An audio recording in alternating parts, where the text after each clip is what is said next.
18 ஆண்டுகளாக தீ ஆவியினால் அவர் கட்டுண்டு நிம்மதியின்றி கிடக்கிறார்.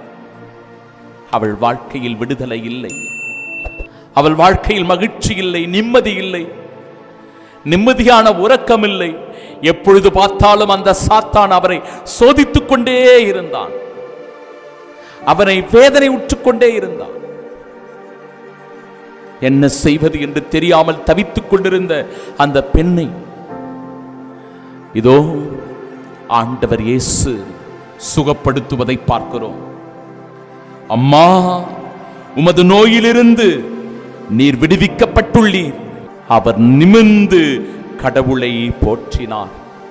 என் அன்பு சகோதரனே, என் அன்பு சகோதரியே, உன் வாழ்க்கையில் கூட நீ குனிந்து போகின்ற, அவமானப்பட்டு கிடக்கின்ற, பிறர் உன்னை தூற்றுகின்ற, எள்ளி நகையாடுகின்ற, உன்னை இழிவுபடுத்துகின்ற, உன் பெயரை கெடுக்கின்ற செயல்களை பிறர் செய்திருக்கலாம். அதனால் நீ வெட்கப்பட்டு வேதனைப்பட்டு கவலையோடு கண்ணீரோடு ஒவ்வொரு நாளும் உன்னுடைய வாழ்க்கையை நீ கடத்தி கொண்டிருக்கலாம். உன் வாழ்க்கையை கூட ஆண்டவர் மாற்றுவார். உன்னை நிமிர்ந்து எழச் செய்வார். உன்னை தூக்கி நிறுத்தக்கூடிய ஆசீர்வாதம் இதோ இந்த தேவ நற்கருணையிலிருந்து நிச்சயமாக உன் மீது ஒளி வீசும்.